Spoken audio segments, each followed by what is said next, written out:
It's really funny when we think about it. We're celebrating 60 years of this body of work.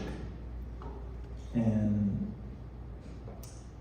as much as our attention span has dwindled collectively in the past few decades, we can still remember a record from 60 years ago.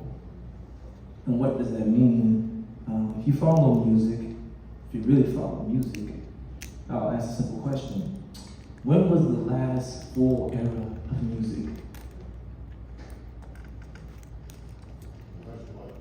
The last full era of music. What do you mean by full? I mean full. We can say the 50s, we can say the 20s, we can say those numbers. When was the last solid decade of music you remember? 70s. That ain't true, we halfway through the century. The 90s. The 90s was the last era of a 10-year cycle of music. 2000 went 2007, then 08. It was short as Obama's first term. So it got shorter. Then the era became from 4 years to 3 to 2, and now 1. Yeah, that's you. We figured it out. But to be reminded of what it means to be a part of a continuum, it takes time. We were discussing this before we performed, and personally for me, I do not like playing this body of work at all. I know contrary belief, because it requires such thorough comprehension. Not just learning the changes of a song, but oftentimes we think that who we are on stage is different from who we aren't. And I'm here to tell you, they're the same person. It's just a beautiful thing, us as human beings have the ability to socially adapt and also have this thing called a mask. But when it's removed, Even the ugliest parts of us are revealed to be so beautiful because it is transparent, it's visceral, it's real, and it's relatable. And to all of you who pretend like your shit is okay, it's okay. We're all in this together. But to be able to feel something, this body of work was inspired by a guy who was fighting addiction. In our current times, addiction has a spectrum. There's an addiction to power.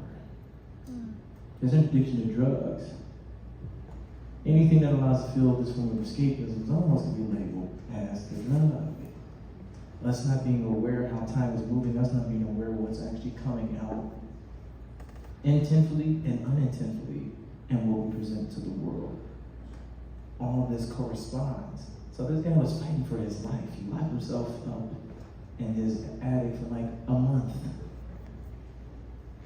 How many of us have that type of refined discipline to just do nothing but the same thing for a month? That was something we all used to be able to do. But we've occupied ourselves with new conveniences. Technology is not a new thing. It's an updated thing, but it's not a new thing. We are supposed to collaborate with these different things to make something. He collaborated with space, he collaborated with time, he collaborated with God, which is the fulcrum of this body of work. And when we are not in tune with that, one of my buzzwords that I can't stand, if you don't believe it, it's going to be funny, but spiritual. Here's the thing. All music is spiritual. Period. The question is, the spirit of what? But when we're not aware of what is going on, it comes out as meandering. We're just blabbing. We're trying to sell you that we are competent, when in fact we are just trying to get by. That's what made this music so special. It was coming from people who had nothing else but to give but this. That was a reflection of their life.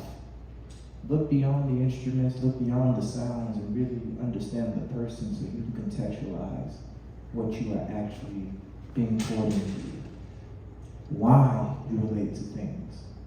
Music is a very powerful and strange thing, because if I could say this about 5,000 years ago, none of us would have been the same level. 200 years ago, yeah. 300, yeah.